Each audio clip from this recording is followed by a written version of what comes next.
There are over 3 million lakes in Alaska, more than anywhere else in the United States. Lakes are eerie because, for the most part, the water never goes anywhere. If you want to lose something forever, you can drop it in the ocean, or a river, and rest assured that it will never resurface in the same place that you had dropped it. Lakes just sit there. Your secrets might sink to the bottom, but they don't actually go anywhere. Despite this, however, if you grew up here, it was likely that your parents or your uncle or your best friend's family, or somebody else in your close circle had a cabin on one of the various lakes that dot the land. And such was the case for me. I am an only child to two wealthy, well-off parents. We have a large extended family who, for the most part, are also wealthy and well-off. Because of this, I unsurprisingly had a mostly wonderful childhood. Despite not having any siblings, I have many cousins, both in the state and in other places in the US, and much of my childhood was spent with them. When I was 2, my Uncle Harold bought the cabin. I'm not going to put the name of the lake that it was on here, because it is imperative that you do not go searching for the location of what I'm about to describe. Trust me when I say that it will do more harm than good to your psyche. Perhaps some of you will anyway, but the chances that you live in Alaska and are going to be able to pick this particular lake out of the 3 million plus are slim. My first memories of Uncle Harold's cabin come from when I was 4 or 5. I have a vague memory of being there when my dog was a puppy, which would have been when I was 2, but my first real memories aren't until later. We would go up to the lake on the weekends with Harold and his wife Agatha, and their 5 kids who were all much older than me, or with my Uncle Jeff and his 4 kids. I liked going with Jeff more because his kids were much closer to my age. When I was 4, Mandy was 5, Eddie was 7, Jake was 10, and Melissa was 11. All of Harold's kids were 16 years or older, and they didn't have much interest in playing with us, but that was just fine.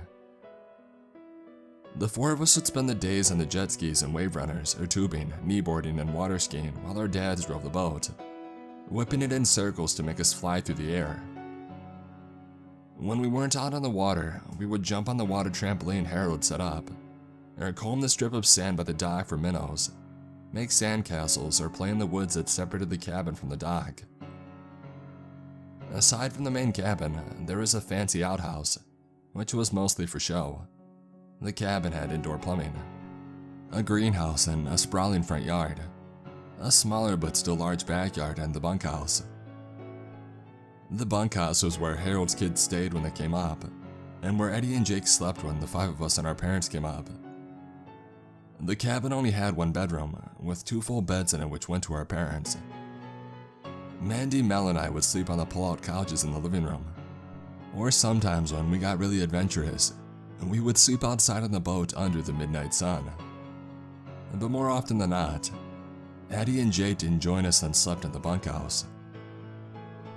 I didn't understand why they did it. The bunkhouse was disgusting. It had the potential to be cool, with 2 bunk beds built into the wall, a large window, and some beanbag chairs. I can see how they thought it would be a total man cave. But it was where we kept the inner tubes, water skis, and the small jet ski when no one was at the cabin. So the carpet was perpetually wet, and the place always smelled like lake water. Plus, because it was always so wet inside, it was infested with mosquitoes. Eddie and Jake would always let it air out before sleeping in the bunkhouse, and while the beds would always end up dry before they slept in them, the place still grossed me out. But alas, sometimes I was forced to hang out in there if I wanted to be with my cousins. Some nights when the weather outside was rainy or cold, and Mandy, Mel, and I had watched every VHS tape and our parents had had too much wine and wouldn't shut up, we would retreat to the bunkhouse to hang out with the boys. Eddie and Jake were obsessed with scary stories, and would always bring a bunch of scary storybooks everywhere they went. I loved listening to Jake read the stories out loud. Even as a little kid, they fascinated me. One particular night in late August when I was 8, he pulled out a new book. "Still more scary stories for sleepovers," Jake said triumphantly. Which one should we read?" He pretended to flip through the book, but it was clear that he already had a story picked out. "Aha! How about this one?" He turned the page towards us. I don't remember the exact title, but it was something about creatures in a lake. Typical. He read with bravado while Mandy and I curled up together. Mel sat back against the beanbag chair, flipping through her own book, seemingly uninterested in Jake's story. Eddie sat at Jake's feet, admiring his older brother. And I scratched at the fuzzy patch on my cheek, but it didn't go away. It just grew bigger and bigger, Jake said sometime later, finishing the story. He paused for effect and he flickered the lights a few times. Mandy and I laughed and clapped for the performance, but Mel rolled her eyes. She was irritated by being disturbed from her teen romance novel. "You know Jessa and Mandy can read now, right?" she said to Jake. Jake lightly tossed the book at her, knocking her own book out of her hands. "What's your point?" "Hey!" She angrily tossed the book back and picked her book up off the damn carpet. "My point is to be more original for a change." Still not getting it, Jake gave her a confused look. The rest of us were pretty confused too, and we turned her way. "Like, make up your own scary story. Any of us could read that dumb book." "I like when Jake reads to us," I said. "Yeah, me too," Mandy chimed in. "But I can make up a story too." And so Mandy proceeded to tell us an absolutely terrifying story that she had made up about a haunted sheep called Homer who lived on a haunted farm. I giggled when she had finished. "That's not scary," I said, still giggling. "Yeah, you suck," said Jake. Tears welled up in Mandy's eyes and she looked like she was about to cry. "Damn it, Jake. Mom will kill me if any of you kids come in crying." Mel threw her hands up. "Just go back to reading from your book." Trying to change the subject, I turned back to Jake. "Do you know any other scary stories? Ones that aren't in the book?" I asked. Jake thought for a moment, scratching his head. "I mean, I probably do. Let me think about it." "I know one." We all turned to stare at Eddie. He had been unusually quiet this whole time. Jake laughed. "Sure you do." "No, really, I do. Jasper told me it." "Who's Jasper?" Mel asked. "The kid from 2 Cabins Down," Mandy said. I knew who they were talking about. I had met Jasper all of one time. It was on a night that Mandy and Eddie and I were sleeping in the boat. Mel had fallen asleep inside and Jake had chosen to sleep in the bunkhouse, so it was just the three of us. It was probably 11 at night, though hard to tell because the sky was still a pinkish yellow and there was ample light. Jasper scared all of us when he stumbled out of the bushes onto the short strip of sand that we called the beach. He explained that his family had a cabin 2 down from us, which in lay terms is pretty far. The cabins for the most part were not close together. I wasn't even sure if it was possible to get to our cabin from the surrounding land. I thought it was accessible only by boat, but I didn't see a jet ski or canoe or anything Jasper could have used to get over to us. Mandy and I weren't very excited about hanging out with a stranger, but Eddie and Jasper took a quick liking to one another. I think that they were close in age, but it was hard to tell as Jasper was obviously very small for his age. He had strawberry blonde hair, practically non-existent eyebrows, and eyes so blue that they were almost translucent. It should have been cool, but his eyes were honestly kind of freaky. He stayed out there with us the entire night, talking to Eddie. Mandy and I tried to sleep, but their constant chatter kept us awake for most of the night. We must have dozed off at some point, because when Jake came and got us for breakfast the next morning, Mandy, Eddie, and I were alone, and we had all been asleep. That had to have been 2 summers before, and while Eddie brought up Jasper sometimes and said that he had seen him several more times at the lake, Mandy and I hadn't seen him again. "You still see that kid?" Jake asked. "Yeah, I just saw him yesterday," Eddie said emphatically. "What?" Mandy crinkled her nose. "We were out on the water all day yesterday. When did you see him?" "After the bonfire when you had all gone to sleep." Eddie said this like it was nothing. "What? But we came to the bunkhouse at the same time," Jake said. "I saw you go to bed." "Yeah, but then later Jasper knocked on the door, so I went out and I played with him." Again, Eddie acted like there was nothing strange about this. He had Mel's full attention now. She flipped her book closed and she sat up straighter. What? Why have I never heard of this kid before? Do Mom and Dad know that you're getting up in the middle of the night to go play in the woods by yourself?" Eddie rolled his eyes at her. "I'm not by myself. I'm with Jasper." "But Jasper is like your age, or younger," Mandy protested. Eddie looked at Jake, I think expecting Jake to defend him, but he didn't. He just stared oddly at his little brother. I agree with Mel," Jake said carefully. I don't know, man, that doesn't sound safe. Why haven't you introduced Jasper to Mom and Dad and Jerry and Tiff?" Eddie shrugged. "I don't know. He always comes to play at night when you're all asleep. I don't get why you guys are making such a big deal out of this. Jasper knows the woods and the lake really well. Last night we went swimming really far out and..." "What? Okay, no, that's it, Eddie. You promise me right now that you will never hang out with this kid again, unless you introduce him to Mom and Dad and they know about it, okay?" Mel had Eddie's face in her hands and she looked genuinely concerned. His eyes filled with tears, but none of us were on his side at this point. He didn't say anything. "Edward, I'm serious. Promise me or I go inside and I tell Mom and Dad right now." Mel stared into his eyes. "Okay, I promise," he said, and he started to cry. "Don't cry, Eddie. We're not mad at you," Mel said. "We're just worried. It isn't safe for anyone, not even me and Jake or even Mom and Dad, to go swimming alone at night. Do you remember learning about the buddy system? That's why the 5 of us stick together. Even Mom and Dad and Uncle Jerry and Aunt Tiff just don't go out on the lake alone."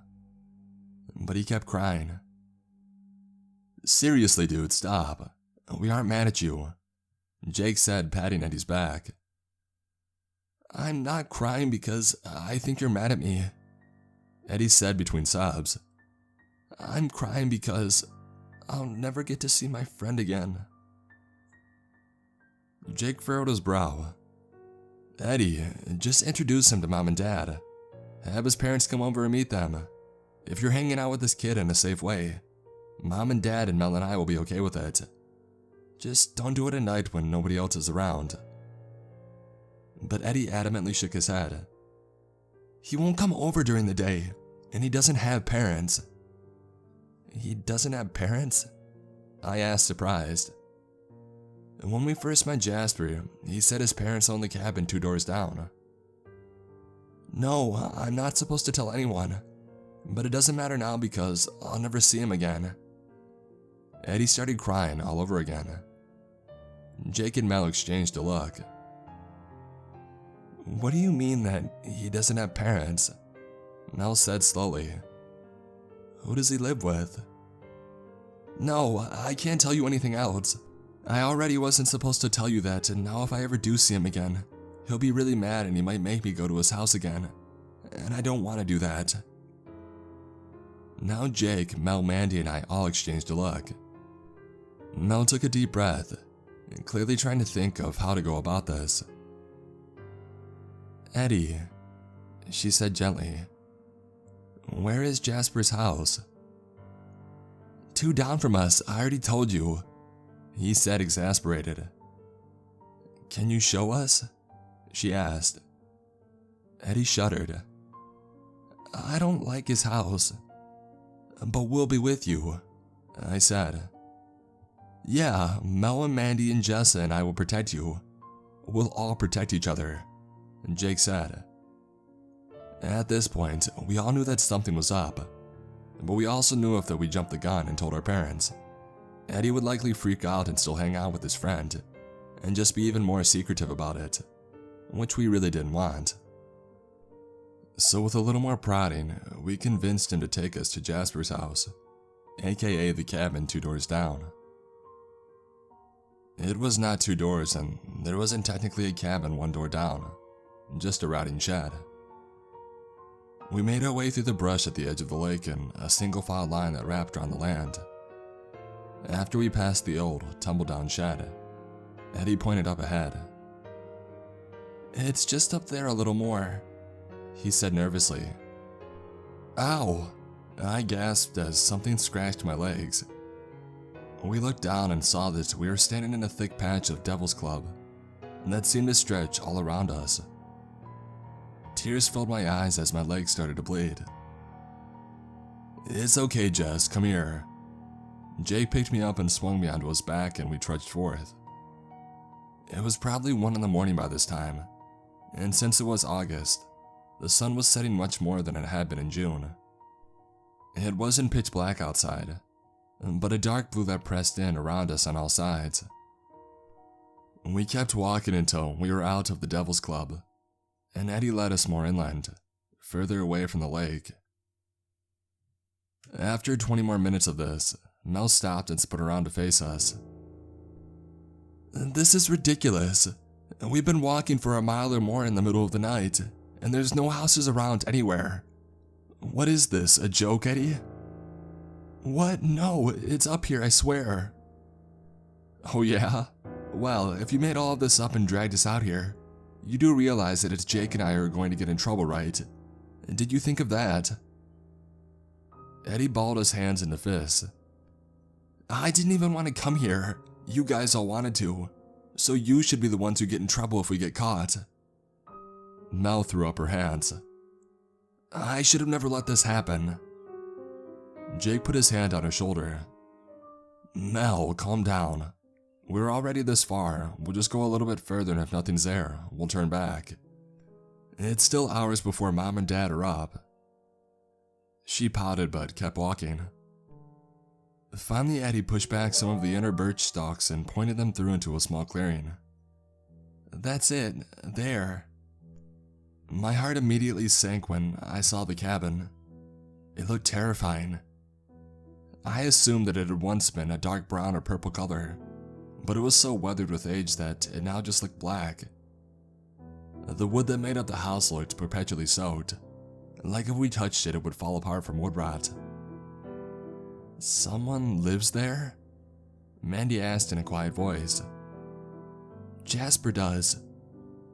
"And what about his parents?" "I told you, he hasn't got any." Mel squatted down and put her hands on Eddie's shoulders. "Eddie, you know that no little kid can live alone, right? You do know that, don't you?" He just stared at her. Do you think that you could survive without Mom or Dad? How would you get food or money?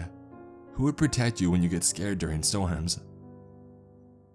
From the look on Eddie's face, it was clear that all of this had occurred to him, but that he was simply denying that his friend's existence was impossible. His face fell.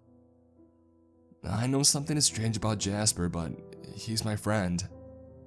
"I know," said Mel, "but you have to tell us. Whatever you aren't telling us, you need to, okay? We won't be mad, and we'll try to help you and Jasper." "Okay, well, there are 2 things that are strange about him. Well, 3, but the first 2 are easier." "Easier?" Jake asked. "Yeah, the first 2 are that he doesn't have parents and he doesn't have birthdays." "That's what he said?" I asked. "That he doesn't have parents or birthdays?" "Yeah." "What's the 3rd weird thing?" Jake asked. It's about the house. It's so strange, I'll show you. Eddie pushed ahead of us and he stepped onto the sagging, decrepit porch. He opened the door effortlessly and we reluctantly followed him inside. I was still on Jake's back and I burrowed my face between his shoulder blades. Jake and Mallow took out the flashlights that they had brought with them and shined them down around the front hallway. The place smelled disgusting, wet, just like it looked. All around us we were consumed by the smell of rotting wood and smoke, which made no sense. The carpet seemed damp too, the way that it was in the bunkhouse. The front door opened into a small hallway lined with doors, 3 on each side. All of them were locked with rusted padlocks. The front living room was to our left and completely bare, save for one small sofa that was, by that point, pretty much just a frame. The hallway ended at what must have been a kitchen, judging by the pipes in the walls, but all of the appliances had been ripped out and removed long ago. Mandy laughed nervously. Eddie, it's pretty clear that nobody has lived here in a long time, she said. No, Jasper lives here. His parents are here too. What? I thought you said that he didn't have parents. Well, everybody has parents at some point, but they aren't alive. They are here though. I felt Jake's breath catch in his chest as he and Mel exchanged a look. Looking back, I can't imagine how terrified they would have been. Mandy and I, however, didn't piece together the fact that we might stumble across some dead bodies until later. Have you seen Jasper's parents? Mel asked, her voice shaking. No, they're behind that door though, Eddie said, pointing to the closest door on the right. It was silent for a second and then Jake slowly slid me down off his back. Stay here, he said firmly, leaving the 4 of us in the center of the dilapidated kitchen. He made his way over to the door that Eddie had pointed at, and ever so slowly leaned his ear against it. After a minute of this, he raised his hand and he rapped lightly on the door. Nothing. He knocked louder this time. Still nothing. Hey, is anybody in there? He said, barely above a whisper. Nothing. Hey, is anybody in there? He said much louder this time.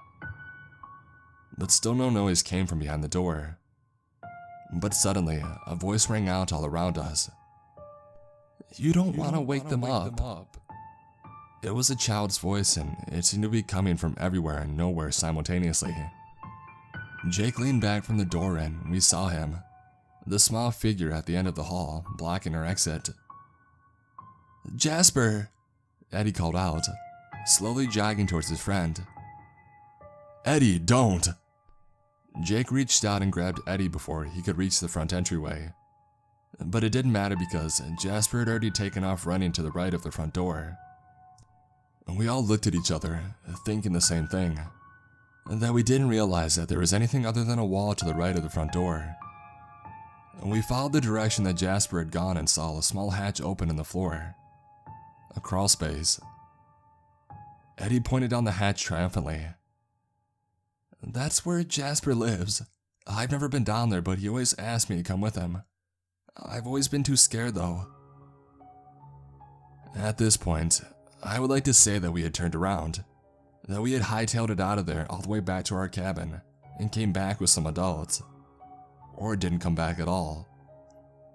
But it's hard to describe when you're in that situation, especially as a kid. It was almost like everything was already so improbable, so beyond anything that we could have imagined possible, and that we stopped questioning it. And so we followed Eddie down the hatch. First Jake and then me, and then Mandy and then Mel. We couldn't see anything at first, and then our eyes adjusted to the dim lights from the flashlights, and we saw that we were absolutely surrounded by equipment. Metal operating tables, medical tools, and restraints were everywhere. If I had seen it as an adult, I wouldn't know whether to think that it was a sick medical facility or a sex dungeon. But as an 8-year-old, all I knew was that this was wrong. Whatever this room, this house was not supposed to exist. Not out here in the middle of the woods on the lake. Not anywhere. Holy shit. Jake shone his flashlight all around at the array of torture instruments surrounding us. Jasper was nowhere to be found. I think this is a crime scene, Mel said. We shouldn't be here. We have to go get our parents now. Everyone, even Eddie, agreed. I'll go first, Jake said. Mel, you go last. Keep them in between us. He started up the ladder and we followed closely behind. Once he got to where he could reach the door, we were all on the ladder, Jake on the top rungs, Mel on the bottom ones, and the three of us kids in between. Jake paused with his hand on the door, as if he couldn't bring himself to open it. It's taken me years, but I finally figured out what to liken that moment to. It was like when animals can sense an earthquake. We all knew that we shouldn't have opened that door, that something terrible was on the other side. But we had no other choice. So with one final look to all of us, Jake gripped the rusted metal handle and pushed upwards. Some people say that drowning is peaceful. Some say that it's the most violent death you can imagine. For me, it was neither. Dying itself didn't hurt. I mean, I was utterly terrified, more so than I had ever been in my life. But that had nothing to do with the drowning. I've always been comfortable around water. No, it is what I saw. When Jake pushed open the door, it didn't open into the house. Instead, it opened up on the floor of the lake. But of course, we didn't figure that out right away. We didn't even have time to scream. The water filled our lungs so quickly, and just like that, there was no house, no medical torture chamber, just inky black water all around us. And God, was it cold. The lake was okay to swim in during the day, but at night it got colder, and we were so far down. I had no idea what to do, or where my cousins were, but my body instinctively knew to go up. That's what you do when you're underwater, right? Something flashed in my mind. Something about how you could get hurt if you tried to swim upwards from under the water too quickly. So I tried to slow myself down. I wish I hadn't. The worst case of the bends would have been better than what I saw. As I struggled to swim upwards, slowly in the freezing water, my feet pushed off the frozen mud on the floor of the lake, and my hand brushed over something. I thought it was a rock at first, but then I felt something on my fingers. I struggled to bring them up to my face underwater to see them, but I couldn't. Suddenly though, a light flashed over where I was. The flashlights. One of them had fallen from Mel or Jake's pockets and I saw it. It looked like corn silk at first, but the glistening, stark white skull came into my line of vision and I realized that it was hair. Strawberry blonde hair. I stared in horror at the body in front of me. It was mostly a skeleton by now, with only a few fragments of skin and clothing attached to it. I backpedaled frantically in the water, causing the flashlight to swirl around. There were dozens of them, skeletons in varying degrees of decay, but most of them were down to the bare bones and looked like they had been there a long time. I used my last breath to scream. And then I opened my eyes. I was still underwater, but I could breathe again, and I could see without the flashlight. I blinked and I looked around, still horrified by what I had seen. But then I saw Jasper, the same as he had been the night that we had first met him, and a bunch of other kids were with him. They weren't skeletons anymore. Jasper extended a hand to me. I hope you don't think that I'm a bad person. They were terrible people, Jessa. I had to kill them. And then I came down here because I missed them. I miss them. He gestured to the other kids. So much. When I met Eddie, I couldn't let them do it to another one of my friends. You understand, don't you, Jessa? I didn't understand.